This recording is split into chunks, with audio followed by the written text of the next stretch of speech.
ಇಂದು ಕೊಪ್ಪಳದಲ್ಲಿ ಬೀದಿ ಬದಿ ವ್ಯಾಪಾರಿಗಳ ಆಕ್ರೋಶದ ಕಟ್ಟೆಯೊಡೆದಿತ್ತು.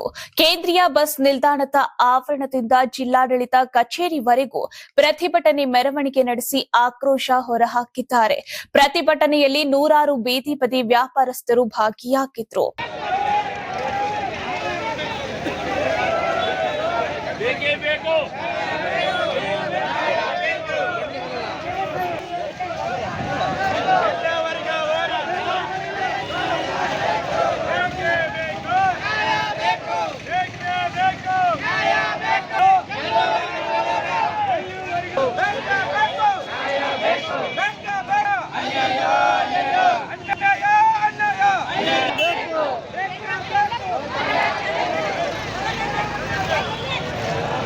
ಸುಮಾರು 3-4 ದಶಕಗಳಿಂದ ವ್ಯಾಪಾರ ಮಾಡುತ್ತಿರುವ ಬೀದಿ ಬದಿ ವ್ಯಾಪಾರಸ್ಥರಿಗೆ ನಗರಸಭೆಯಿಂದ ನೋಟಿಸ್ ನೀಡಿ ಅಂಗಡಿಗಳನ್ನು ತೆರವುಗೊಳಿಸುವಂತೆ ಆದೇಶ ನೀಡಲಾಗಿದೆ. ಹೀಗಾಗಿ ವ್ಯಾಪಾರಸ್ಥರ ಆಕ್ರೋಶ ಭುಗಿಲೆದ್ದಿದೆ. ಏಕಾಏಕಿ ನೋಟಿಸ್ ನೀಡಿ ನಮ್ಮೆಲ್ಲರ ಬದುಕನ್ನ ಬೀದಿಗೆ ತರ್ತಿದ್ದಾರೆ ಎಂದು ಕೆಂಡಾಮಂಡಲರಾಗಿದ್ದಾರೆ. ಸುಮಾರು ನಮ್ಮ ಏಜ್ಲಿಂದ 15-20 ವರ್ಷದಿಂದ ನಾನು ವ್ಯಾಪಾರ ಮಾಡ್ತಾ ಇದ್ದೀನಿ. ನಮಗ ಮುನ್ಸಿಪಾಲ್ಟಿ ಅವರೇ ಬೀದಿ ಬದಿ ವ್ಯಾಪಾರಸ್ಥರು ಅಂತೇಳಿ ಮುನ್ಸಿಪಾಲ್ಟಿ ಅವರೇ ನಮಗೆ ಕೊಟ್ಟಾರ. ಅದ್ರ ಮೇಲೇನೆ ನಮಗೆ PM ಸ್ವಾನಿಧಿ ಲೋನ್ ಅಂತೇಳಿ 55,000 ರೂಪಾಯಿ ಲೋನ್ ಕೊಟ್ಟಿದ್ದಾರೆ. ಈಗ ಒಮ್ಮೆಗ್ಲೆ ಬಂದು ನೋಟಿಸ್ ಕೊಟ್ಟು ನಮ್ಗೆ ಅಂಗಡಿ ತೆಗೀರಂದ್ರೆ ಆ ಲೋನ್ ಹೆಂಗ್ ಕಟ್ಬೇಕು? ನಾವು ಆ ಲೋನ್ ಕಟ್ಟೋದು ಇರ್ಲಿ, ನಮ್ಮ ಮಕ್ಕಳಿಗೆ ವಿದ್ಯಾಭ್ಯಾಸದ ತೊಂದರೆ ಆಗುತ್ತೆ, ನಮ್ಮ ಮನೆ ಜೀವನ ನಡೆಸೋಕೆ ತೊಂದರೆ. ದೊಡ್ಡ ದುಡಿಮೆಯರು ಯಾರು ಇಲ್ಲ, ಎಲ್ಲ ಬಡವರೇ ಅದೀವಿ ನಾವು. ನಮಗ ಒಮ್ಮೆಗ್ಲೆ ಬಂದು ತೆರವು ಮಾಡಿಕೊಟ್ರೆ ನಮ್ಗೆ ಹೋಗಕ್ಕೆ ಎಲ್ಲಿ ಅನುಕೂಲ ಇಲ್ಲ. ಮಾರ್ಕೆಟ್ ಇದ್ರೆ ನಾವು ಮಾರ್ಕೆಟ್ನಾಗ ಹೋಗ್ಬಿಡ್ತಿದ್ವಿ. ಒಂದು ಮಾರ್ಕೆಟ್ ಇಲ್ಲ, ಕೊಪ್ಪಳ ಜಿಲ್ಲೆಯಲ್ಲಿ ಯಾವುದೇ ಮಾರ್ಕೆಟ್ ಇಲ್ಲ. ಏಕಾಏಕಿ ಬಂದು ನೋಟಿಸ್ ಕೊಟ್ರೆ ಇವ ಹೆಣ್ಮಕ್ಳು ನೋಡಿ, ಇವರೆಲ್ಲ ದಿನ ದುಡಿಯೋರು, ದುನಿಯಾ ಮನೆ ನಡೆಸೋರು. ಇವ್ರೇನು ಇದ್ದಾರಂತಾರೆ ಯಾರು ಇಲ್ಲ. ನಮ್ಮ ಬೀದಿ ಬದಿಯಲ್ಲಿ ಇರೋರೆಲ್ಲ ಬಡವರೇ ಅದೀವಿ. ಸ್ವಲ್ಪ ಬಾಡಿಗೆ ಮನೇಲಿ ಇದ್ದಾರೆ, ಬಾಡಿಗೆ ಮನೆ ಕಟ್ಟೋದಿರುತ್ತೆ, ಅವ್ರ ಮನೆ ಜೀವನ ನಡೆಸೋದೇ ಕಷ್ಟ ಇರುತ್ತೆ. ಒಮ್ಮೆಗ್ಲೆ ಬಂದು ಈಗ ಏಕಾಏಕಿ ತೆರವು ಮಾಡಿ ಅಂದ್ರೆ ನಾವು ಎಲ್ಲಿ ಹೋಗ್ಬೇಕು ಸರ್? ಎಲ್ಲ ಬಡವರು ಅದೀವಿ ನೋಡ್ರಿ. ಇಲ್ಲಿ ಅಮ್ಮರು ಈ ವಯಸ್ಸಿನಲ್ಲಿ ದುಡಿತಾ ಇದ್ದಾರೆ. ಅವರು ಇದ್ದವರಾದ್ರೆ ದುಡ್ತಿದ್ರ, ಬಡವರು ಅದಾರ ಅಂತೇಳಿ ಇಲ್ಲಿವರೆಗೂ ದುಡಿತಾ ಇದ್ದಾರೆ.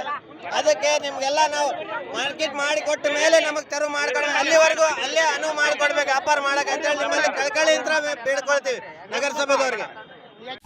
ಅಂಗಡಿಗಳನ್ನು ತೆರವು ಮಾಡುವುದಕ್ಕಿಂತ ಮುಂಚೆ ತಮ್ಮ ವ್ಯಾಪಾರಕ್ಕೆ ಸೂಕ್ತ ಸ್ಥಳ ನಿಗದಿಪಡಿಸಿ, ಇಲ್ಲವಾದ್ರೆ ಪರ್ಯಾಯ ವ್ಯವಸ್ಥೆಯನ್ನಾದ್ರೂ ಕಲ್ಪಿಸುವಂತೆ ಆಗ್ರಹಿಸಿದ್ದಾರೆ. ಸರ್, ನಾವು ಬೀದಿ ಬದ ವ್ಯಾಪಾರಸ್ಥರು ಚಿಕ್ಕಪುಟ್ಟ ವ್ಯಾಪಾರ ಮಾಡ್ಕೊಂಡು ಬಂದಿವಿ. ನಾವು ಹಣ್ಣು ಹೂಲಿಂದ ಹಳೆ ಬಸ್ ಸ್ಟ್ಯಾಂಡ್ ಎತ್ತಿಲ್ಲಿ ಸಾಹಿತ್ಯ ಭವನ ಕಡೆ ನಾವು ಅಲ್ಲಿಂದ ನಮಗೆ ಕೆದಿಸಿದ್ರು. ಅಲ್ಲಿಂದ ಅಲ್ಲಿ ನಡ್ರಪ್ಪ, ಅಲ್ಲಿ ನಿಮ್ಗೆ ಮಾಡ್ಕೊಡ್ತಾ ಅಂದರು. ಅಲ್ಲಿಂದ ಇಲ್ಲಿವರೆಗೆ ಬದುಕತ್ತೀವಿ ನಾವು. ಈಗ ಏಕಾಗಿ ಬಂದು ನಮ್ಗೆ ತೆರವು ಮಾಡ್ರಲ್ಲ, ನಾವು ಎಲ್ಲಿಗೆ ಹೋಗಬೇಕು? ಒಂದು ಡಿಸ್ಟಿಕ್ ಹೆಡ್ ಕ್ವಾರ್ಟರ್ ಅಲ್ಲಿ ಒಂದು ಮಾರ್ಕೆಟ್ ಇಲ್ಲ, ನಮಗೆ ಒಂದು ಬದುಕ ದಾರಿ ಇಲ್ಲ, ನಮಗೆ ಒಂದು ಮುನ್ಸಿಪಾಲಿಟಿ ಜಾಗ ಇಲ್ಲ. ನಮಗೆ ನಾವು ಎಲ್ಲಿ ಹೋಗಬೇಕು? ನಮಗೆ ನ್ಯಾಯ ಬೇಕು. ದುಡ್ಕೊಂತಿಲ್ಲಾಗ ನಮ್ಗೆ ಜಾಗ ಬೇಕು.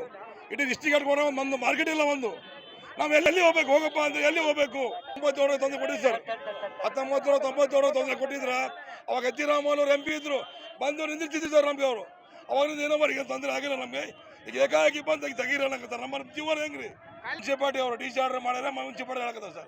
ಈ ಹಿಂದೆ ಬೀದಿ ಬದಿ ವ್ಯಾಪಾರಸ್ಥರ ಅಂಗಡಿಗಳನ್ನ ತೆರವು ಮಾಡಲು ಸಿದ್ಧತೆ ನಡೆಸಲಾಗಿತ್ತಂತೆ. ಆಗ ಜನಪ್ರತಿನಿಧಿಗಳು ಪರ್ಯಾಯ ವ್ಯವಸ್ಥೆ ಕಲ್ಪಿಸಿಕೊಡುವ ಭರವಸೆ ಕೊಟ್ಟಿದ್ರಂತೆ. ಆದ್ರೆ ಇಲ್ಲಿಯವರೆಗೂ ಈಡೇರಿಲ್ಲ. ಇದೀಗ ಪರ್ಯಾಯ ಸ್ಥಳ ನೀಡದೆ ಅಂಗಡಿಗಳನ್ನ ತೆರವು ಮಾಡುವುದಿಲ್ಲ ಎಂದು ವ್ಯಾಪಾರಸ್ಥರು ಪಟ್ಟು ಹಿಡಿದಿದ್ದಾರೆ. ಸುಮಾರು ವರ್ಷದಿಂದ ಫುಟ್ಬಾಲ್ ಮೇಲೆ ವ್ಯಾಪಾರ ಮಾಡ್ಕೊಂತ ಬಂದೀವಿ. ಸುಮಾರು ವರ್ಷ ಅಂದ್ರೆ 35-40 ವರ್ಷದಿಂದ ಫುಟ್ಬಾಲ್ ಮೇಲೆ ವ್ಯಾಪಾರ ಮಾಡ್ಕೊಂಡು ಬಂದೀವಿ. ಈಗ ಕೊಪ್ಪಳದಲ್ಲಿ ಮೇನ್ ಡಿಸ್ಟಿಕ್ ಇದು, ಇಲ್ಲಿ ಒಂದು ಮೇನ್ ಮಾರ್ಕೆಟ್ ಇಲ್ಲ.